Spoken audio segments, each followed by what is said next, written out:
Salam sejahtera di dalam kasih Tuhan Yesus Kristus.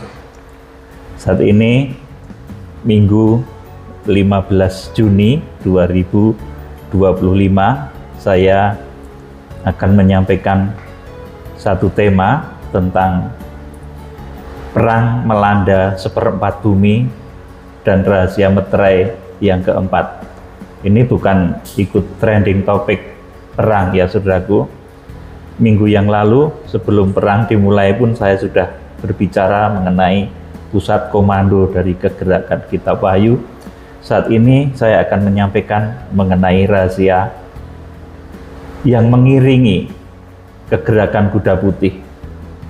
Jadi dalam rangka membuat Israel itu bertobat dan percaya kepada Tuhan Yesus, kemudian dimeteraikan, maka bukan dengan cara-cara yang enak, saudaraku, bukan dengan cara yang menyukakan keinginan daging.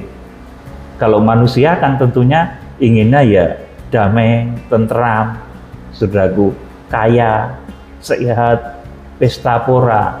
Justru untuk memenangkan bangsa Israel, dan bangsa Israel nanti akan dilawat Tuhan, bertobat dengan jumlah yang ditetapkan oleh Tuhan, kemudian dimeteraikan oleh Roh Kudus, seperti yang sudah kita kerjakan melalui kegerakan kuda putih, dan hasilnya kita serahkan kepada Tuhan. Dan kalau di belakang kita ternyata ada peristiwa-peristiwa besar terjadi, saya berulang-ulang pesan pada saudara, baik tim kegerakan maupun hamba-hamba Tuhan yang mengikuti kegerakan ini, jangan sampai ada kesombongan bahwa itu karena aku toh sehingga terjadi demikian, saudaraku. Bukan, saudaraku, tetapi kita ini berjalan seturut dengan firman Tuhan, maka kemudian langit, bumi, samudra raya, bahkan manusia akan ikut terkena dampak dari pemberitaan firman yang kita sampaikan, baik itu berkat bagi yang taat maupun penghukuman bagi yang tidak taat. Jadi bukan dengan cara-cara yang menyukakan keinginan daging, bangsa Israel itu dimeteraikan. Cara yang aman, cara yang kaya, sehat, pesta pora, saudaraku. Manusia kan inginnya seperti itu. Tetapi untuk memenangkan hati bangsa Israel, itu harus melalui himpitan. Sebab bangsa Israel itu kan orangnya cerdas, saudaraku. Kemudian juga secara finansial mereka banyak yang merupakan orang-orang kaya yang tersebar ke seluruh penjuru bumi, saudaraku. Nah, kepada orang-orang yang sedemikian, kalau kita itu akan memberitakan sesuatu kebenaran kepada orang kaya, kepada orang kuat, kepada orang yang diberkati, itu kadang tidak bisa melalui ucapan mulut kita, saudaraku. Ucapan mulut kita mungkin akan dicibir sama mereka. Masa iya Tuhan Yesus mau datang? Masa iya harus ada pemeteraian 144.000 suku keturunan dari bangsa Israel? Saudaraku, mungkin akan dicibir seperti itu. Nah, ketika seseorang itu sudah tidak bisa lagi diberitahu dengan ucapan mulut, dengan perkataan firman nubuatan, maka seseorang ataupun bangsa itu akan diingatkan oleh Tuhan dengan keadaan, dengan himpitan, dengan kondisi situasi. Jadi kalau seseorang itu diingatkan susah, saudaraku, diberitahu kebenaran susah, diberitahu tentang jalan kebenaran dan hidup, tentang pemeteraian susah, maka kemudian yang akan bekerja Tuhan. Dan ini bukan melalui hal-hal yang enak, tetapi melalui keadaan. Jadi di sini saya memberitahu saudara, ketika saudara ditegur oleh hamba Tuhan, ditegur oleh Roh Kudus untuk sesuatu yang benar, baik, yang kudus, saudara harap mendengar, harus mendengar. Sebab kalau tidak, nanti yang akan datang adalah himpitan-himpitan, adalah kondisi-kondisi yang membuat saudara angkat tangan dan terhimpit seperti bangsa Israel. Untuk pertobatan bangsa Israel, untuk pemeteraian bangsa Israel, Tuhan memerlukan terbukanya 7 meterai, dan itu isinya rentetan peristiwa-peristiwa yang merupakan hukuman. Meterai pertama, kegerakan kuda putih. Meterai kedua, kegerakan kuda merah. Itu damai sejahtera hilang. Meterai ketiga, kemudian kelaparan, resesi. Meterai keempat, kemudian perang yang melanda 1/4 dari wilayah bumi. Jadi, saudaraku, saya memberitahu saudara, kalau sudah diingatkan oleh hamba Tuhan, ayo kebaktian. Oh, kemudian orang itu kadang bilang, oh nggak bisa Pak Pendeta, ini saya jadwal begini-begini. Jangan sampai nanti saudara yang mengingatkan Tuhan dengan satu kondisi, dengan satu keadaan yang memaksa saudara angkat tangan dan, oh iya betul, ternyata ajakan Pak Pendeta benar untuk kebaktian.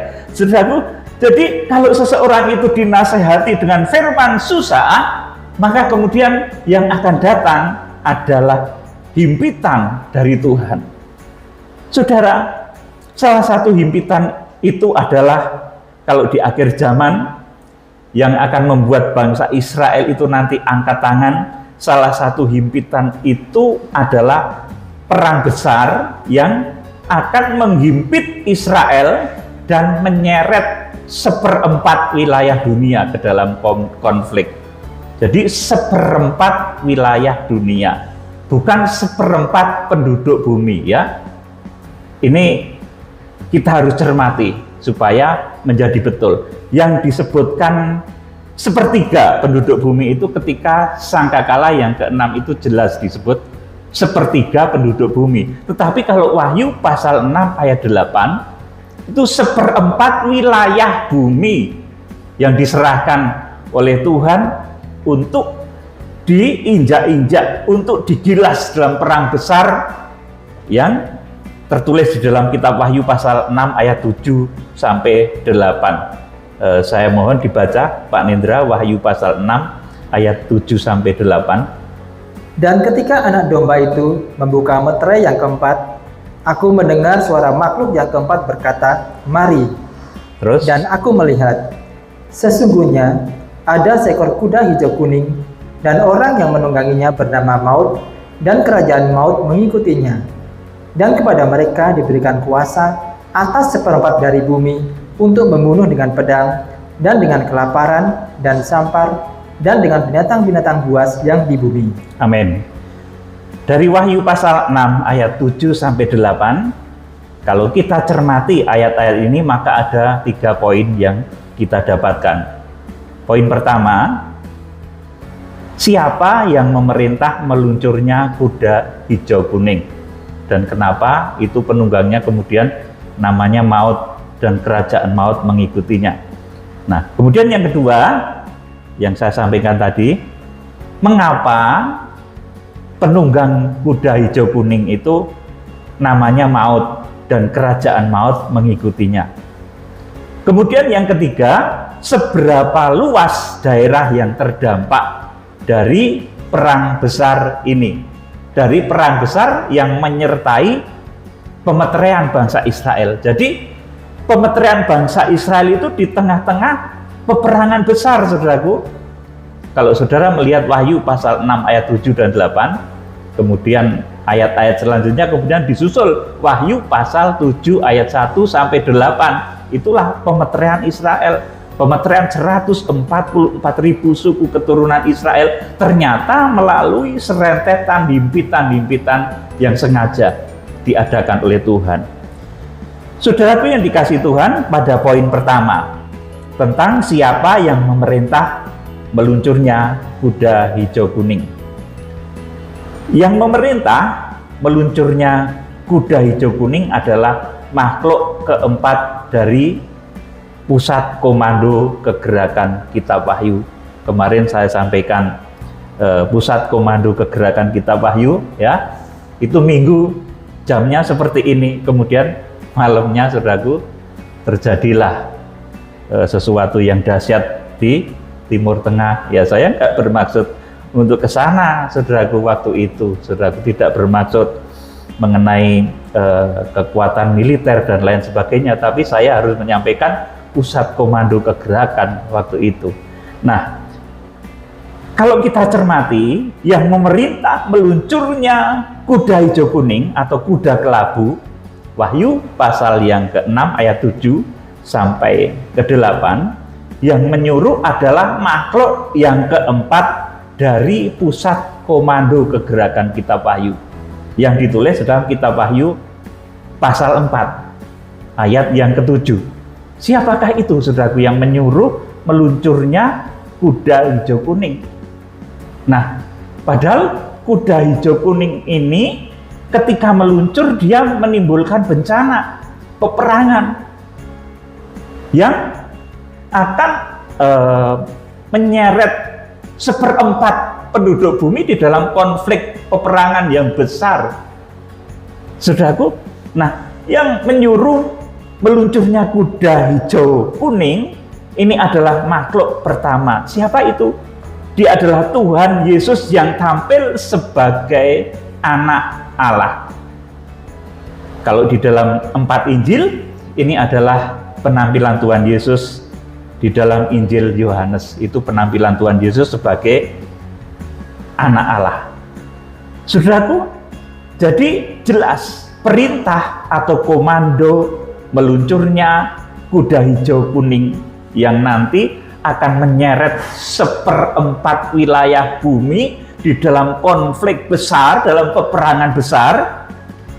Komando untuk meluncurnya hal tersebut adalah dari dalam bait Allah rohani yang didirikan oleh Tuhan Yesus Kristus, dan itu adalah makhluk yang keempat di dalam bait suci Allah. Itulah penampilan Tuhan Yesus Kristus sebagai anak Allah yang ditampilkan melalui Injil Yohanes. Kita akan membaca kitab Wahyu pasal 6 ayat yang ke-7 saja.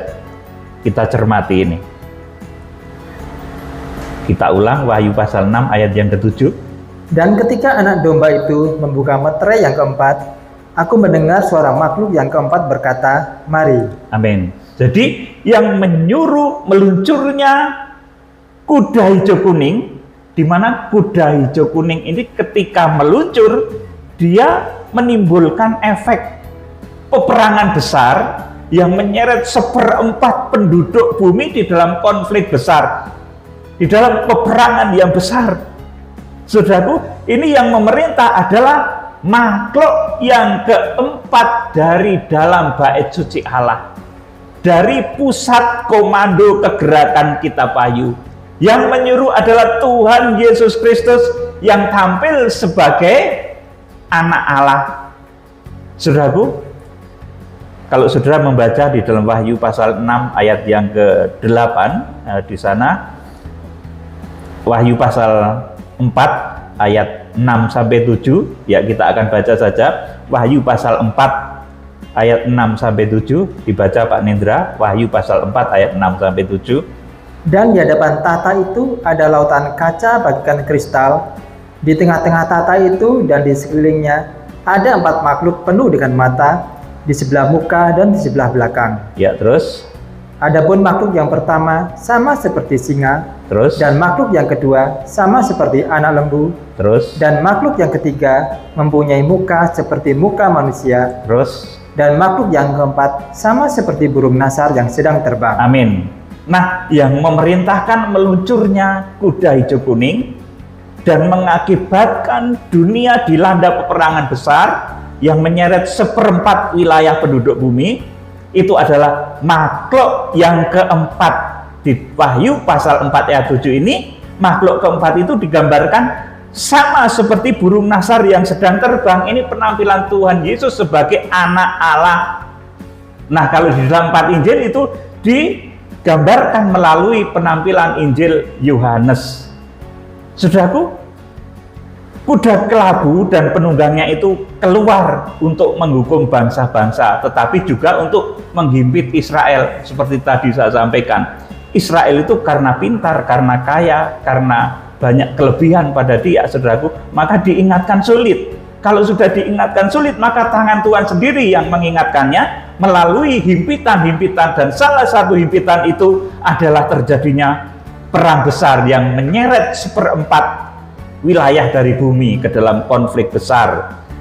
Saudaraku yang dikasihi Tuhan Yesus Kristus, dan kuda hijau kuning itu keluar setelah mereka menghadap imam besar agung pada pusat komando kegerakan Kitab Wahyu. Jadi kuda putih, kuda merah, kuda hitam, kuda kelabu, mereka itu meluncur, mereka itu keluar, saudaraku, setelah mereka menghadap imam besar agung. Seperti kegerakan kuda putih ini pun meluncur setelah, saudaraku, menghadap kepada Tuhan, setelah diperintah oleh Tuhan. Makanya beberapa kali saya sampaikan, panggilan khusus ketika pengutusan kegerakan ini ada pertemuan pribadi dengan Tuhan Yesus Kristus. Saudaraku, itulah yang membuat saya berani untuk menyampaikan kegerakan Kitab Wahyu teristimewa, kegerakan kuda putih. Nah, sebetulnya kuda merah, kuda hitam, kuda kelabu, nanti pun demikian, saudaraku. Pasti akan ada orang-orang yang ditemui oleh Tuhan secara khusus untuk melakukannya. Saudaraku yang dikasihi Tuhan, jadi pada saat keluar, keempat kuda dan penunggangnya, kuda putih, kuda merah, kuda hitam, kuda hijau kuning, itu mereka sudah menghadap imam besar agung pada pusat komando kegerakan Kitab Wahyu. Apa itu pusat komandonya? Saudaraku, Bait Allah. Di Bait Allah rohani yang didirikan oleh Tuhan Yesus. Bukan Bait Allah yang di Israel itu, saudaraku. Bukan Bait Allah jasmani, tapi Bait Allah rohani yang didirikan oleh Tuhan Yesus. Di mana permulaannya dulu Tuhan bilang, rombak Bait Allah ini dan aku akan membangunnya di dalam 3 hari. Nah, dari dalam Bait Allah yang dibangun Tuhan Yesus inilah keluar, saudaraku, meluncur utusan-utusan Tuhan. Kuda putih, kuda merah, kuda hitam, kuda kelabu. Saudaraku, kita akan membaca kitab Nabi Zakaria pasal 6 ayat 1 sampai 8. Jadi keempat kuda dan penunggangnya itu semuanya berderap keluar setelah mereka menghadap imam besar agung, bertemu muka dengan Tuhan Yesus Kristus. Zakaria pasal 6 ayat 1 sampai 8 dibaca. Pak Nedra. Aku melayangkan mataku pula, maka aku melihat tampak keluar 4 kereta dari antara 2 gunung. Adapun gunung-gunung itu adalah gunung-gunung tembaga. Amin. Saya terangkan dulu. Keluar dari gunung tembaga. Tembaga ini berbicara dari hal penghukuman. Jadi kereta-kereta, kuda-kuda dan penunggangnya diutus Tuhan untuk melakukan penghakiman yang mulai dijalankan oleh Tuhan. Ayat yang kedua, kereta pertama ditarik oleh kuda merah, kereta kedua oleh kuda hitam, kereta ketiga oleh kuda putih, dan kereta keempat oleh kuda yang berbelang-belang dan berloreng-loreng. Ya, jadi kuda hijau kuning kalau di dalam kitab Nabi Zakaria pasal 6 ayat yang ketiga ini disebut sebagai kereta keempat ditarik oleh kuda yang berbelang-belang dan berloreng-loreng. Ayat 4. Berbicaralah aku kepada malaikat yang berbicara dengan aku itu. Apakah arti semuanya ini, Tuanku? Perhatikan ayat 5. Berbicaralah malaikat itu kepadaku. Semuanya ini keluar ke arah keempat mata angin, sesudah mereka menghadap kepada Tuhan seluruh bumi. Amin. Saudara, saya yakin hamba-hamba Tuhan yang diutus untuk melakukan kegerakan Kitab Wahyu, ya, itu pasti bertemu muka dengan Tuhan Yesus Kristus. Saudaraku, seperti halnya keempat kuda dan penunggangnya, itu mereka berani meluncur karena mereka sudah menghadap Tuhan seluruh bumi. Mereka sudah menghadap kepada Tuhan Yesus Kristus, imam besar agung, pemimpin kegerakan Kitab Wahyu, yang merupakan pusat komando dari kegerakan Kitab Wahyu itu Tuhan Yesus Kristus sendiri. Dan kuda kelabu ini yang memerintah adalah Tuhan Yesus Kristus yang tampil sebagai anak Allah. Kalau kuda putih itu yang menyuruh adalah Tuhan Yesus Kristus yang tampil sebagai raja yang pertama dari makhluk yang pertama dari bait suci Wahyu pasal 4 yang tadi kita baca, saudaraku. Ayat yang ke-6, Yang ditarik oleh kuda hitam itu keluar ke tanah utara, yang putih itu keluar ke arah barat, yang berbelang-belang itu keluar ke tanah selatan. Terus, Dan yang merah itu keluar, gelisah untuk pergi, hendak menjelajahi bumi. Lalu berkatalah ia, "Pergilah, jelajahilah bumi." Maka mereka menjelajahi bumi. terus, Kemudian berteriaklah ia kepadaku, "Lihat, mereka yang keluar ke tanah utara itu akan menenteramkan rohku di tanah utara." amin. Jadi kegerakan kuda putih, merah, hitam, dan hijau kuning sebetulnya ini beriring-iringan, saudaraku, bukan kemudian berjangka lama begitu, tidak. Oleh karena itu, 4 kuda dan penunggangnya ini merupakan kegerakan-kegerakan yang diciptakan Tuhan untuk pertobatan Israel, untuk memeteraikan Israel.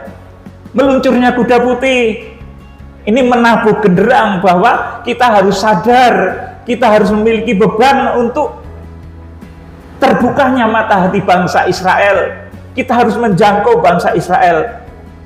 Kemudian kuda merah, saudaraku, ini memiliki kuasa untuk mengangkat damai sejahtera dari bumi. Ini ada hamba Tuhan juga yang memiliki diberi kuasa untuk hal tersebut, saudaraku. Saya tidak akan menjelaskannya. Kemudian kuda hitam itu memiliki kuasa untuk menciptakan kelaparan atau krisis yang besar di muka bumi. Ini pun ada hamba Tuhan yang diberikan kuasa untuk melakukannya. Dan saya tidak akan menceritakan hal ini, saudaraku. Saya sedang berbicara tentang kuda kelabu. Kemudian kuda kelabu ini memiliki kuasa untuk menciptakan satu himpitan yang berwujud peperangan. Kalau sekarang terjadi peperangan, harapan saya sih jangan sampai itu merupakan kegenapan ini, karena akibatnya parah, saudaraku. 1/4 wilayah bumi terkena dampak. Jadi saya secara manusia saya tidak berharap ini berlanjut kepada peperangan yang besar, saudaraku. Jadi saudara pahami, secara daging, secara manusia saya tidak menghendaki ini berkembang menjadi perang besar. Jangan, saudaraku. Tapi semuanya kita serahkan pada Tuhan, karena kita kemarin sudah mencanangkan kegerakan kuda putih. Nanti hasilnya adalah pertobatan untuk bangsa Israel. Dari bangsa Israel nanti akan dimeteraikan oleh Roh Kudus sejumlah kuota yang ditetapkan oleh Tuhan. Saudaraku yang dikasihi Tuhan, jadi untuk mempertobatkan Israel itu perlu tangan Tuhan yang kuat, tangan Tuhan sendiri. Kita akan membaca juga di dalam Zakaria pasal 1 ayat 12 sampai 17.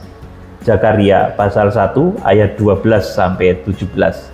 Berbicaralah malaikat Tuhan itu, katanya, "Ya Tuhan semesta alam, berapa lama lagi Engkau tidak menyayangi Yerusalem dan kota-kota Yehuda yang telah 70 tahun lamanya Kau murkai itu?" Ya, sudah lama sekali bangsa Israel itu dimurkai oleh Tuhan. Tuhan menjauh dari bangsa Israel. Injil bahkan diberikan kepada kita, saudaraku, dan Tuhan menjauh dari bangsa Israel itu sudah lama, saudaraku. Kemudian berbicaralah malaikat Tuhan itu, katanya, "Ya Tuhan semesta alam, berapa lama lagi Engkau tidak menyayangkan Yerusalem dan kota-kota Yehuda yang telah 70 tahun lamanya Kau murkai itu?" Ayat 13. Lalu kepada malaikat yang berbicara dengan aku itu, Tuhan menjawab dengan kata-kata yang ramah dan yang menghiburkan. Terus, Berkatalah kepadaku malaikat yang berbicara dengan aku itu, "Serukanlah ini. Beginilah firman Tuhan semesta alam. Sangat besar usahaku untuk Yerusalem dan Sion." amin. Jadi Tuhan itu usahanya sangat besar untuk Yerusalem dan Sion. Di akhir zaman Tuhan sangat besar usahanya untuk Yerusalem dan Sion.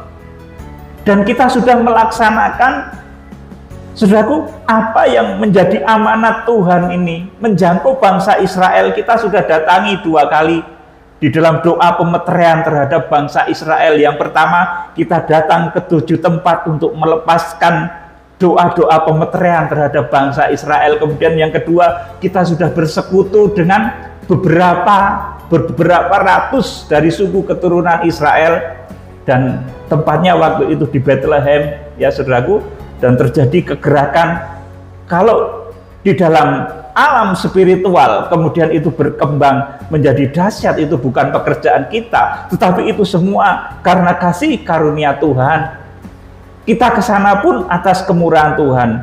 Saudaraku, jadi sangat besar usahaku untuk Yerusalem dan Sion.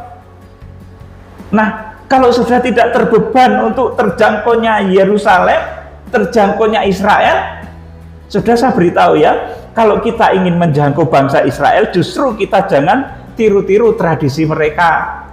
Mereka mau bangun bait Allah yang ketiga, kita tiru-tiru, malah bantu, saudaraku. Oh ayo, saya bantu sekian triliun, saudaraku, untuk membangun bait Allah yang ketiga. Kita malah tiru-tiru kebiasaan mereka. Jangan, saudaraku. Kita ke sana itu untuk membawa Injil. Injil itu penyempurnaan dari hukum Taurat. Jadi kita ke sana, jangan kita malah tiru-tiru tradisi mereka. Mereka biasa berdoa pakai kertas disisipkan di tembok ratapan, ya. Saya malah bilang jangan. Kita malah jangan tiru-tiru itu. Kita ke sana berdoa supaya bangsa Israel tidak berdoa begitu lagi, meratap di tembok ratapan. Supaya Israel itu mengenal Tuhan Yesus, berdoa seperti murid-murid yang ada di loteng Yerusalem kemudian dimeteraikan. Jadi saudara, kalau ingin menggenapi firman, menjangkau bangsa Israel itu justru jangan tiru-tiru mereka. Di dalam adat istiadat bangsa Yahudi, kita jangan tiru-tiru mereka. Kita harus membawa adat istiadat surgawi yang dibawa oleh Tuhan Yesus Kristus, kepribadian surga. Kita jangan lagi berdoa seperti doanya orang Yahudi, tetapi kita harus berdoa seperti doanya murid-murid Tuhan Yesus Kristus ketika di loteng Yerusalem. Ya, coba ayat 15 kemudian dibaca. Tetapi sangat besar murkaku terhadap bangsa-bangsa yang merasa dirinya aman, yang sementara aku murka sedikit telah membantu menimbulkan kejahatan. Amin, saya terangkan dahulu. Jadi Tuhan itu sangat besar usahanya terhadap Yerusalem dan Sion. Tetapi bangsa-bangsa sekitarnya itu, kalau Tuhan murka sedikit sama Israel, ikut-ikutan mukul. Wah, Israel ini bangsa yang nggak benar, mari kita hajar bersama-sama. Tetangga-tetangga Israel seperti itu. Ini yang ditulis di dalam kitab Nabi Zakaria pasal 1 ayat yang ke-15. Tetapi sangat besar murkaku terhadap bangsa-bangsa yang merasa dirinya aman, yang sementara aku murka sedikit telah membantu menimbulkan kejahatan. Tuhan memang murka pada bangsa Israel karena Israel menolak Injil, karena Israel menolak Kristus. Kemudian banyaklah terjadi hal-hal buruk pada bangsa Israel, saudaraku. Tetapi bangsa-bangsa di sekitar itu merasa kemudian lebih hebat dari bangsa Israel. Akhirnya memang bangsa Israel itu bangsa yang bobrok, saudaraku, seperti itu. Akhirnya dihajarlah. Inilah yang dimaksud Tuhan di dalam kitab Nabi Zakaria pasal 1 ayat yang ke-15. Tetapi sangat besar murkaku terhadap bangsa-bangsa yang merasa dirinya aman, yang sementara aku murka sedikit telah membantu menimbulkan kejahatan. Saudaraku, dulu saya ibaratkan begini, Israel itu anak kesayangannya Tuhan. Nah, Tuhan sedang mencambuk anaknya karena anaknya melakukan kesalahan, saudaraku. Kemudian tetangga kita ikut-ikutan mukul anak kita, saudaraku. Apa kira-kira saudara sebagai seorang bapak itu terima, saudaraku, kalau anak saudara diperlakukan seperti itu? Bangsa Israel itu anak kekasih Tuhan, anak yang disayang Tuhan, sedang diselentik sama bapaknya, saudaraku, karena nakal, nggak mau terima Injil. Lah, begitu tetangga-tetangganya ikut lentik, ikut mukul, ikut menghajar, ikut meninju sampai berdarah-darah. Bayangkan, saudaraku, Saudara punya anak, saudara sedang mendidik anak saudara, nyelentek anak saudara, tetangga saudara ikut gebuki anak saudara. Tuhan, saudara marah enggak? Itulah nasib bangsa Israel. Bangsa Israel itu anak kekasihnya Tuhan. Saudaraku, dan Tuhan memang sedang murka. Israel diselentik dengan berbagai macam kesulitan, dihimpit sana sini, saudaraku. Tetapi kalau kemudian bangsa-bangsa di sekitar ikut mukulin, ikut ninju sampai berdarah-darah, ya tentunya Tuhan murka. Dikatakan dalam kitab Nabi Zakaria pasal 1 ayat yang ke-15, tetapi sangat besar murkaku terhadap bangsa-bangsa yang merasa dirinya aman, yang sementara aku murka sedikit telah membantu menimbulkan kejahatan. Terus 16, Sebab itu, beginilah firman Tuhan. Aku kembali lagi kepada Yerusalem dengan kasih sayang. Rumahku akan didirikan pula di sana. Demikianlah firman Tuhan semesta alam, dan tali pengukur akan direntangkan lagi di atas Yerusalem. terus Serukanlah ini selanjutnya. Beginilah firman Tuhan semesta alam. Kota-kotaku akan berlimpah-limpah pula dengan kebajikan, dan Tuhan akan menghiburkan Sion dan akan memilih Yerusalem pula. amin. Saudaraku, makanya nanti pada saat Israel sangat terdesak, saudaraku, di akhir zaman, Tuhan nanti akan datang dan menjejakkan kaki di Bukit Zaitun. Kemudian Bukit Zaitun itu terbelah menjadi dua, dari timur sampai ke barat. Saudaraku, Tuhan akan membela. Tuhan akan kembali menyayangi Israel dengan kasih sayang yang besar. Saudaraku, kita harus paham akan hal ini. Jadi kegerakan yang kita kerjakan saat ini sampai kepada gelombang kedua, kegerakan Kuda Putih, kemarin dimulai dari bulan November 2024 sampai sekarang berarti sudah 7 bulan ya, saudaraku. Kita menunggu perintah Roh Kudus selanjutnya ke sana kapan lagi, karena masih ada rencana seminar lagi, saudaraku, di mana seminar itu akan mendatangkan hamba-hamba Tuhan dari suku-suku di Israel yang berada baik di Yerusalem maupun di Bethlehem, Palestina. Saudaraku, hamba-hamba Tuhan akan berkumpul. Hamba-hamba Tuhan yang percaya Tuhan Yesus Kristus akan berkumpul untuk mendengarkan kabar tentang kitab Wahyu, untuk melaksanakan apa yang ada di dalam kitab Wahyu. Mereka sudah siap. Kumpul sekitar 80 sampai 100 hamba Tuhan. Tetapi begitu ada rencana itu, kemudian kita mendengar ada deru perang yang dahsyat di sana. Makanya secara manusia, secara daging, ya jangan dulu toh Tuhan. Kalau sampai terjadi ini menjadi eskalasinya menjadi besar, jangan. Saya secara daging ini belum siap, belum mau. Tapi kalau Tuhan kehendaki ya sudah, tidak apa-apa. Berarti ada cara Tuhan yang luar biasa yang nanti akan Tuhan kerjakan.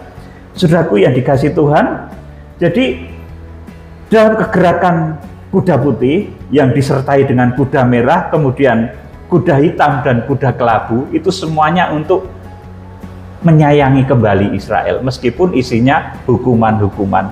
Seperti halnya ketika bangsa Israel itu dipimpin oleh Musa keluar dari perbudakan di Mesir, itu juga melalui 10 tulah. Saudara, demikian pula untuk menyelamatkan Israel di akhir zaman, untuk membawa Israel pada rencana Tuhan di akhir zaman. Rencananya apa, saudaraku? Rencana untuk pengangkatan harpaso Israel itu harus ngerti. Dan kita itu tidak bisa harpaso tanpa Israel, kita tidak bisa rapture, kita tidak bisa diangkat tanpa bangsa Israel. Sebab itu bangsa Israel harus kita menangkan, saudaraku, dalam kegerakan di akhir zaman ini, dalam kegerakan kuda putih yang kemudian diiringi dengan kuda merah, kuda hitam, kuda kelabu, yang kemudian diiringi dengan hilangnya damai sejahtera, diiringi dengan krisis, diiringi dengan peperangan yang besar. Saudara, kemudian saya akan menerangkan tentang mengapa penunggang kuda hijau kuning yang ditulis dalam kitab Wahyu pasal 6 ayat 7 sampai 8 tadi bernama Maut dan yang mengikutinya adalah kerajaan maut. Nah, ini kemudian sering menimbulkan tafsir yang salah. Para pendahulu, orang-orang terdahulu menggambar ini sebagai sesuatu yang negatif. Kuda putih, kuda merah, kuda hitam, kuda kelabu, itu digambar jelek-jelek, kayak setan-setan begitu, saudaraku.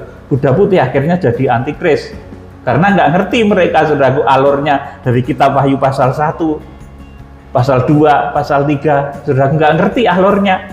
Jadi kuda putih itu dianggap antikris, kuda merah itu dianggap juga dari kuasa kegelapan karena pekerjaannya mengambil damai sejahtera. Kuda hitam juga kuasa kegelapan karena menimbulkan kelaparan. Kuda kelabu menimbulkan peperangan, juga digambar kemudian sebagai kalau saya pernah lihat gambar itu, manusia hijau gitu, cerongkong pakai kerangka begitu, mengerikan. Padahal bukan. Saudaraku, penunggang hijau kuning, baik penunggang kuda putih, kuda merah, kuda hitam, kuda kelabu, semuanya ini hamba Tuhan, saudaraku, yang diberi kuasa seperti Musa untuk memberikan hukuman pada dunia supaya Israel terselamatkan. Di akhir zaman juga gitu, supaya Israel itu dimeteraikan, harus meluncur bencana-bencana, harus meluncur himpitan-himpitan. Saudara, jadi mengapa penunggang kuda hijau kuning ini bernama maut dan kerajaan maut mengikutinya? Nah, seperti Nabi Musa untuk membebaskan Israel dari perbudakan di Mesir, maka diberi kuasa untuk menghukum. Bahkan Musa itu laksana menghadirkan maut di Mesir ketika anak-anak sulung dibantai, itu seperti menghadirkan maut. Seperti halnya penunggang kuda kelabu ini juga, saudaraku. Demikian pula pada penunggang kuda hijau kuning ini dalam rangka menyelamatkan Israel, supaya Israel itu nanti angkat tangan dari kesombongannya karena dikasih tahu dengan mulut susah, akhirnya dihimpitlah dengan keadaan, dengan kondisi. Saudaraku, demikian pula penunggang kuda hijau kuning ini dalam rangka menyelamatkan Israel, dia membawa maut atas dunia. Saudaraku, kepada penunggang kuda hijau kuning ini dipinjamkan kunci maut dan kunci kerajaan maut yang ada di tangan Imam Besar Agung. Dalam kitab Wahyu pasal 1, kunci maut dan kunci maut itu yang memegang Tuhan Yesus. Tetapi rupanya di dalam satu eksekusi pelayanannya di akhir zaman, dia meminjamkan kunci ini kepada penunggang kuda kelabu, penunggang kuda hijau kuning. Kita akan membaca Wahyu pasal 6 ayat yang ke-8, dibaca lagi. Kita akan belajar detail sedikit. Wahyu 6 ayat 8. Dan aku melihat, sesungguhnya ada seekor kuda hijau kuning, dan orang yang menungganginya bernama Maut. Ya, Maut, Thanatos, kemudian dan kerajaan maut mengikutinya. Ya, Hades mengikutinya terus. Dan kepada mereka diberikan kuasa atas 1/4 dari bumi. Ya, 1/4 dari bumi. Dulu tafsirnya masih agak keliru, jadi ini 1/4 penduduk bumi. Yang betul itu 1/4 dari wilayah bumi. G. Ini artinya wilayah bumi, bukan jiwa manusia, tapi wilayah bumi. 1/4 wilayah bumi akan terkena dampak peperangan besar yang mengiringi pemeterian terhadap bangsa Israel. Terus untuk membunuh dengan pedang, terus dan dengan kelaparan dan sampar, dan dengan binatang-binatang buas yang di bumi. Amin. Jadi maut dan kerajaan maut itu mengikuti penunggang kuda hijau kuning. Kita akan membaca Wahyu pasal yang ke-1 ayat 17 sampai 18, Wahyu 1 ayat 17 sampai 18. Ketika aku melihat dia, tersungkurlah aku di depan kakinya, sama seperti orang yang mati. Tetapi ia meletakkan tangan kanannya di atasku lalu berkata, "Jangan takut, aku adalah yang awal dan yang akhir." Ya, amin. Saya terangkan sedikit dulu. Ketika orang itu menghadap Tuhan yang Maha Kudus, ini sekali lagi saya mengingatkan sikap orang ketika menghadap Tuhan Yesus Kristus, ketika di dalam hadirat Tuhan. Ini tersungkur tersungkurlah aku di depan kakinya, sama seperti orang mati, nekros, sama seperti orang mati. Tapi kan Rasul Yohanes nggak mati, saudaraku. Sama seperti, artinya ini sesuatu kondisi yang betul-betul membuat Rasul Yohanes itu tersungkur, jatuh ke depan, bukan jatuh ke belakang. Kalau Saul, saudaraku, setelah ketemu dengan arwah Samuel, yang saya yakin arwah Samuel itu adalah penjelmaan dari kuasa kegelapan, itu jatuhnya ke belakang, geblak, saudaraku. Tetapi, saudaraku, orang-orang kudus, Rasul Yohanes, Nabi Daniel, orang-orang kudus lain, kalau dia sedang kepenuhan Roh Kudus, dia berada di hadirat Tuhan, maka jatuhnya itu tersungkur. Saudaraku, ini saya mengingatkan kepada saudara, kalau kita sedang berada di dalam pertemuan kudus, saudara merasakan Roh Kudus hadir, itu jangan kelumah, jangan jatuh terlentang, saudaraku, tapi bersujudlah. Semakin Roh Kudus mencengkeram saudara, bersujud, jangan malah kelumah. Itu di depan Raja, ya saudaraku. Tuhan Yesus itu Raja Maha Besar, Raja Maha Agung. Masa di depan Raja Maha Besar, Raja Maha Agung, ibadahnya kacau, saudaraku, kayak Nabi Baal yang dibantai oleh Elia itu, mengelilingi mesbah yang dibikin tuh ibadahnya kacau, saudaraku. Gendung-gentang, saudaraku. Jadi berbagai macam itu dibunyikan warna-warna, saudaraku, sampai kerasukan suwe-suwe, saudaraku. Lama-lama kerasukan. Nah, orang yang penuh Roh Kudus jangan seperti nabi-nabi Baal ketika menghadap hadirat Tuhan yang Maha Kudus, yang memberikan perintah kegerakan kuda putih, kuda merah, kuda hitam, kuda kelabu, sujud Rasul Yohanes itu. Saudaraku, dibaca ya ayat yang selanjutnya. Dan yang hidup, aku telah mati, namun lihatlah, aku hidup sampai selama-lamanya, dan aku memegang segala kunci maut dan kerajaan maut. Amin. Ayat yang ke-18 ini kekuatan Tuhan. Jadi yang memegang kunci maut, segala kunci maut, bahkan dikatakan seperti itu, dan kerajaan maut, artinya ini sama dengan yang dibawa oleh penunggang kuda kelabu tadi. Lah, Tuhan Yesus bawa itu, saudaraku. Kunci maut itu kunci Thanatos, ya saudaraku, dan kerajaan maut itu Hades. Sama dengan Wahyu pasal 6 ayat 7 sampai dan 8 tadi, saudaraku. Itu hamba Tuhan yang kepadanya diberikan kunci maut dan kerajaan maut dipinjamkan oleh Tuhan ini, saudaraku. Jadi kalau penunggang kuda hijau kuning tadi, dia bernama maut dan kerajaan maut mengikutinya, karena kepadanya diberikan oleh Tuhan Yesus kuasa, yaitu kunci maut dan kuasa kerajaan maut, kunci Thanatos dan Hades, sehingga sepak terjang dari penunggang kuda kelabu ini pada akhirnya bisa menimbulkan satu peperangan yang dahsyat dan luar biasa. Saudaraku, artinya apa, saudaraku? Artinya Tuhan ataupun hamba-hambanya yang dipercaya itu memiliki kuasa untuk memerintah. Thanatos itu maut, dan Hades itu kerajaan maut, saudaraku. Jadi Tuhan Yesus itu memiliki kuasa untuk memerintah maut dan kerajaan maut. Saudara yang dikasihi Tuhan Yesus Kristus, ini nanti ada banyak rahasia sebetulnya, tapi sampai di sini dulu. Jadi Tuhan itu dengan kunci Thanatos dan Hades bisa memaksa iblis untuk keluar dari orang Gerasa. Itu karena dia punya kunci maut dan kerajaan maut, saudaraku. Dia berhak, dia berkuasa memaksa iblis keluar dari tubuh orang Gerasa dan masuk kepada babi-babi. Saudaraku, ada satu kisah, ya saudaraku, Raja Salomo itu sakti katanya, kata orang seperti itu. Kenapa kok bisa begitu? Karena Raja Salomo itu bisa maksa, saudaraku. Maksa, baik kuasa kegelapan atau apapun, saudaraku, dipaksa.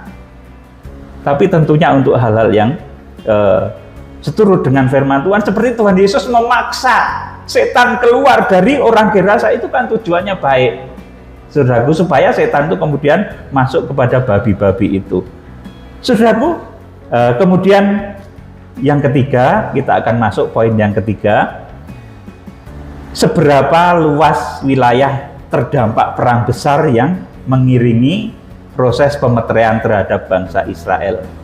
Jadi kitab Wahyu pasal 6 ayat 7 sampai 8 tadi menyebut bahwa wilayah yang terdampak atas sepak terjang dari meluncurnya kuda hijau kuning, saudaraku, adalah 1/4 wilayah bumi. Kita baca Wahyu pasal 6 ayat 7 sampai 8, dibaca lagi ya, kita akan belajar detail sedikit. Terus dan ketika anak domba itu membuka materai yang keempat, aku mendengar suara makhluk yang keempat berkata, "Mari." Terus, dan aku melihat, sesungguhnya ada seekor kuda hijau kuning, dan orang yang menungganginya bernama Maut, dan kerajaan Maut mengikutinya. Dan kepada mereka diberikan kuasa atas 1/4 dari bumi, untuk membunuh dengan pedang, dan dengan kelaparan dan sampar, dan dengan binatang-binatang buas yang di bumi. Amin. Jadi kepada penunggang kuda hijau kuning itu diberikan kuasa atas 1/4 dari bumi, bukan 1/4 dari penduduk bumi ya. G, ini penduduk 1/4 dari wilayah bumi, dari bumi, untuk membunuh dengan pedang dan dengan kelaparan dan sampar dan binatang-binatang buas yang di bumi. Kalau tepatnya jumlahnya berapa ya kita tidak mengerti, tapi yang jelas nanti 1/4 dari wilayah bumi akan terkena dampak perang yang dahsyat yang mengiringi pemeteraian bangsa Israel ini. Saudara, dan kalau menurut keyakinan iman saya, ini adalah perang dunia yang ketiga ya saudaraku, karena meliputi wilayah yang luas 1/4 penduduk bumi. Saudara, ada lagi saudaraku perang besar akibat tiupan sangkakala yang ke-6, di mana dinyatakan di dalam Wahyu pasal 9 ayat 15 sampai 16, itu pasukan yang terjun nanti 200 juta tentara. Kemudian korbannya ditulis jelas di sana, 1/3 penduduk bumi mati. Nah, ini ditulis jelas 1/3 penduduk bumi mati. Kalau Wahyu pasal 6 ayat 7 dan 8 itu yang diserahkan kepada penunggang kuda hijau kuning atau kelabu itu adalah 1/4 wilayah bumi. Mengenai jumlahnya tidak dituliskan. Kemudian Wahyu pasal yang ke-9 ayat 15-16 itu ada perang lagi yang korbannya dituliskan 1/3 penduduk bumi. Tentara yang terjun juga dituliskan 200 juta tentara. Ini nggak usah kita baca ya, saudaraku.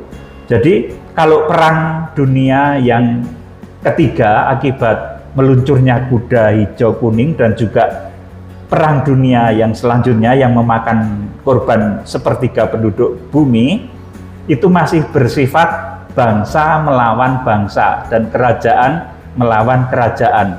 Itu tidak akan mengakibatkan kiamat. Saudara, saya beritahu ya, kalau peperangan antara misalkan bangsa melawan bangsa, antara Rusia, Ukraina, itu nggak akan mengakibatkan kiamat, saudaraku. Sebesar apapun tidak, saudaraku. Yang menyebabkan yang disebut orang kiamat itu adalah perang antara raja-raja di bumi yang dikumpulkan antikris dan nabi palsu yang sengaja melawan Tuhan Yesus Kristus atau anak domba, sehingga membuat Tuhan Yesus Kristus nanti turun dan menginjakkan kaki di Bukit Zaitun. Saudaraku, itulah yang nanti membuat apa yang disebut orang sebagai kiamat atau kedatangan Tuhan, ketika raja-raja di bumi nanti berkumpul sengaja melawan Tuhan Yesus. Mana sih yang namanya Yesus Kristus? Aku mau lawan. Berkumpul mereka dihasut oleh roh antikris. Kalau saudara membaca di dalam kitab Wahyu pasal 16 ayat 13 sampai 16, itu direncanakan di sana perang Harmagedon itu. Dikumpulkan di satu tempat yang namanya dalam bahasa Ibrani disebut Harmagedon, raja-raja di bumi itu. Bukan dalam rangka bangsa melawan bangsa loh, saudaraku. kalau seperti sekarang misalkan Mesir melawan Israel, Israel melawan Iran, itu masih bangsa melawan bangsa, itu nggak akan menyebabkan kiamat, saudaraku. Tetapi yang nanti mengakibatkan kiamat atau Tuhan Yesus Kristus datang, itu adalah ketika nanti raja-raja di bumi itu bersepakat, endi toh jenenge Tuhan Yesus, mana sih yang namanya Tuhan Yesus, aku mau lawan. Ini adalah ulahnya antikris dan nabi palsu yang tertulis di dalam kitab Wahyu pasal 16 ayat 13 sampai 16. Itu perencanaan perang Harmagedon, kemudian dilaksanakanlah perang Harmagedon itu di dalam kitab Wahyu pasal 19 ayat 17 sampai 21. Kita tidak usah membahas ini dulu ya saudaraku. Jadi intinya saya pada saat ini menyampaikan tentang satu perang besar yang mengiringi pemeteraian bangsa Israel, yang mengiringi kegerakan kuda putih. Jadi saudara itu jangan takut kalau mendengar kitab Wahyu, itu jangan takut saudaraku. Seorang hamba yang baik itu kalau Tuhan ngomong dunia mau dilanda bencana, kemudian hamba itu ngomongnya dunia itu mau baik-baik saja, hamba ini nggak betul saudaraku.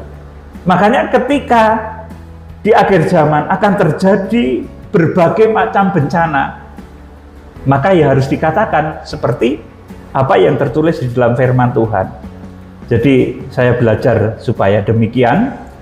Saya tidak berkhotbah untuk menyenangkan hati manusia, tetapi saya menyampaikan apa yang menjadi isi hati Tuhan.